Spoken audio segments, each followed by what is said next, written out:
T'es-tu déjà retrouvé à terminer une conversation en te sentant coupable, tendu ou émotionnellement vidé sans vraiment savoir pourquoi? Peut-être que ce n'était pas à cause de ce que la personne a dit, mais de la manière dont elle te l'a dit. Il existe une arme invisible que les narcissiques utilisent au quotidien pour manipuler tes émotions, tes décisions et ton estime de toi, le ton de la voix. Dans cette vidéo, tu vas apprendre à reconnaître ce ton précisément et surtout à t'en protéger. As-tu déjà remarqué que parfois, peu importe ce qu'une personne dit, si le ton est étrange, tu ressens immédiatement que quelque chose ne va pas, avant même de comprendre les mots? C'est parce que notre cerveau est programmé depuis toujours pour réagir d'abord au ton et ensuite au contenu. Le ton transmet instantanément des signaux comme la sécurité, le danger, l'acceptation ou le rejet. C'est une réaction instinctive, automatique, et donc difficile à maîtriser si tu n'en es pas conscient. Imagine, par exemple, quelqu'un qui dit d'un ton sec et agacé « Je vais bien, tu le crois tout bien ?» Tu roules de suite? Non, parce que ton corps a déjà capté que quelque chose cloche. Et c'est précisément ce mécanisme automatique que les personnes manipulatrices exploitent délibérément contre toi, souvent sans même que tu t'en rendes compte. Le ton excessivement doux. Le premier ton que tu dois apprendre à reconnaître, c'est le ton excessivement doux, charmeur, presque parfait. Ce ton apparaît surtout au début des relations avec des personnes manipulatrices, dans la phase connue sous le nom de love bombing. La personne parle avec un enthousiasme exagéré, te couvre sans cesse de compliments et crée une atmosphère si agréable que cela en devient presque irréel. Des phrases comme « Tu es incroyable, je n'ai jamais rencontré quelqu'un comme toi » sonnent merveilleusement bien, mais cachent souvent une stratégie subtile, te rendre émotionnellement dépendant de cette validation constante. À tel point qu'un jour, sans t'en rendre compte, tu feras tout pour plaire à cette personne et maintenir cette sensation.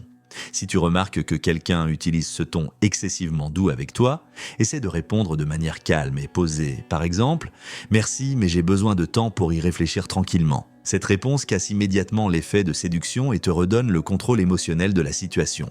Le ton élitiste, le deuxième ton manipulateur que tu dois savoir repérer, c'est le ton élitiste ou supérieur. Il paraît détendu, amical, presque flatteur, mais il est souvent utilisé par des personnes qui cherchent subtilement à te faire sentir inférieur. Elles parlent comme si elles t'invitaient à faire partie de quelque chose de spécial, d'exclusif, tout en te faisant comprendre, sans que tu t'en rendes compte, que tu n'y es pas encore vraiment à ta place. Tu as peut-être déjà entendu des phrases comme « Tu sais, la plupart des gens ne comprennent pas vraiment ce genre de sujet, mais toi, tu as l'air plus intelligent que les autres. » Ou « D'habitude, je ne raconte ça à personne, mais avec toi, j'ai l'impression que tu es différent. » Ou encore « Franchement, tu t'en es bien sorti, je ne m'y attendais pas. » Toutes ces phrases envoient un double message. Elles te complimentent, mais en même temps, elles insinuent subtilement que tu n'es pas encore à leur niveau et que tu as besoin de leur validation pour te sentir bien. Alors, comment répondre de manière simple et efficace à ce genre de ton?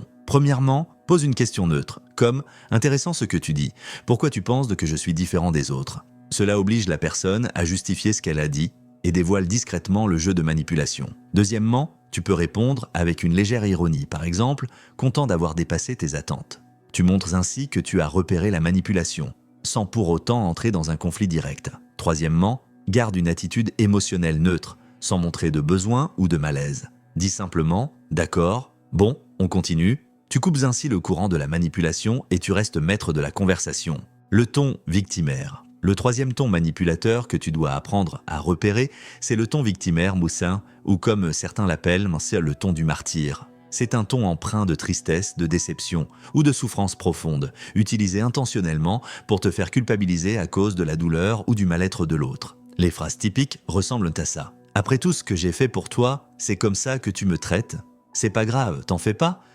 J'ai l'habitude qu'on m'ignore. » Ou même des formulations apparemment anodines comme « Je voulais juste t'aider, mais visiblement, je fais tout de travers. » L'objectif principal de ce ton, c'est de déclencher en toi un sentiment de responsabilité exagéré, comme si la douleur ou la frustration de l'autre était directement causée par toi. Et plus tu essaies de t'excuser ou de réparer, plus tu deviens vulnérable au contrôle émotionnel de cette personne. Alors, comment réagir face à ce ton victimaire? Premièrement, tu peux reconnaître ce que la personne ressent sans endosser la faute. Par exemple, avec une phrase calme et claire comme « Je comprends que tu te sentes comme ça, mais cette décision était nécessaire. » Tu montres ainsi de l'empathie sans accepter une responsabilité qui ne t'appartient pas entièrement. Deuxièmement, tu peux poser une limite claire mais bienveillante. Par exemple, « Je vois que ça te touche, mais c'est une situation que je ne peux pas changer. » Tu restes posé, respectueux, tout en refusant de te laisser enfermer dans un rôle qui n'est pas le tien. Le ton agressif et intimidant.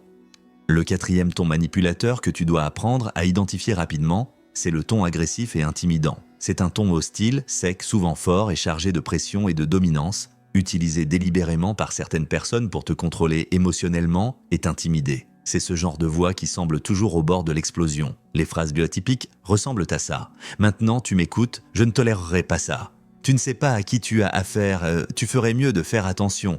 Parfois, ce ton est distinct plus subtil, mais tout aussi blessant, avec des phrases comme « Je te l'ai déjà dit 1000 fois, je ne vais pas me répéter ». Le but de ce ton, c'est de générer assez de peur ou de malaise pour que tu te soumettes rapidement et que tu fasses ce que la personne attend. Plus tu es intimidé, plus elle prend le contrôle émotionnel et te garde dans un état constant de tension et de soumission. Alors, comment réagir efficacement face à ce ton agressif? Premièrement, montre clairement que tu n'acceptes pas ce comportement, calmement, mais fermement. Tu peux dire par exemple « Cette conversation ne nous mène nulle part.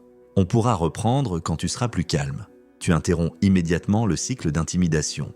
Deuxièmement, affirme ta position avec clarté, mais sans agressivité, comme par exemple « Je veux bien t'écouter, mais je ne continuerai pas cette discussion si tu me parles comme ça. » Tu affirmes ainsi tes limites et montres que le respect est une condition non négociable pour le dialogue. Troisièmement, si nécessaire, mets fin à l'interaction en posant une limite nette. Je n'accepte pas que tu me parles sur ce ton. Quand tu seras prêt à discuter normalement, je serai disponible. Tu protèges ainsi ta dignité émotionnelle et poses une barrière saine. Le ton monotone et indifférent. Le cinquième ton manipulateur que tu dois connaître, c'est le ton monotone et indifférent. C'est un ton froid, distant, sans aucune émotion, utilisé comme une forme subtile de mépris ou de punition émotionnelle. Comme si la personne voulait te faire passer un message clair « Toi et ton opinion ne m'intéressent pas ». Les phrases donc typiques dans ce ton sont courtes, désengagées, comme « Ouais, ok, fais ce que tu veux » ou « Peu importe comme tu veux ». Et cela justement dans des moments où tu espérais une réaction sincère, un soutien ou un minimum d'engagement émotionnel. C'est une attitude passive-agressive où la personne retire volontairement tout lien émotionnel, dans l'espoir que tu redoubles d'efforts pour regagner son attention ou son approbation. L'objectif principal de ce ton, c'est de te punir émotionnellement, de semer le doute en toi et de te faire perdre confiance. Et plus tu t'épuises à surmonter cette indifférence, plus tu deviens dépendant émotionnellement et vulnérable. Alors, comment répondre efficacement à ce ton froid et manipulateur? Premièrement, continue simplement ce que tu étais en train de dire ou de faire, cela montre que leur tentative de te déstabiliser ne fonctionne pas. Ne réagis pas émotionnellement à la provocation, reste calme et montre que tu n'as pas besoin de leur approbation pour avancer.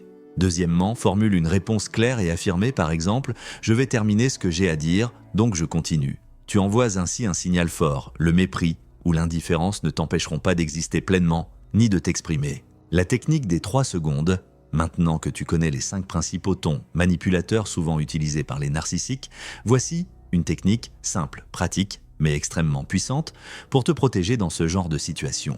La technique des 3 secondes. Cette méthode est si efficace parce qu'elle interrompt le réflexe automatique de ton cerveau. Elle t'empêche de réagir de manière impulsive ou émotionnelle face à une provocation ou une tentative de manipulation. Le principe est très simple. Dès que tu remarques qu'une personne utilise l'un de ces tons manipulatoires, ne réponds pas immédiatement.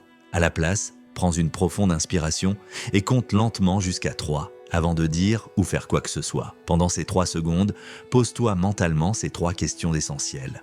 Premièrement, est-ce que le ton de cette personne correspond à ce qu'elle est en train de dire? Deuxièmement, qu'est-ce que je ressens là tout de suite? Agitation? Culpabilité? Pression? Peur? Troisièmement, la plus importante, quelle pourrait être l'intention réelle de cette personne en me parlant sur ce ton? En te posant consciemment ces questions, tu reprends le contrôle de ton émotionnel, tu sors du mode automatique et tu choisis délibérément comment tu veux réagir. Cette courte pause peut faire toute la différence entre tomber à nouveau dans un jeu de manipulation ou répondre avec calme et assurance. Comprendre comment les narcissiques utilisent le ton de la voix pour manipuler est une étape essentielle pour te protéger émotionnellement. Maintenant que tu sais reconnaître ces tonalités et y répondre de manière appropriée, utilise régulièrement la technique des 3 secondes et garde la maîtrise de tes émotions. Si cette vidéo t'a été utile, clique sur j'aime et abonne-toi à la chaîne pour recevoir d'autres contenus comme celui-ci. N'hésite pas non plus à écrire dans les commentaires si tu as déjà vécu une situation similaire. Ton histoire pourrait aider d'autres personnes. À très bientôt pour la prochaine vidéo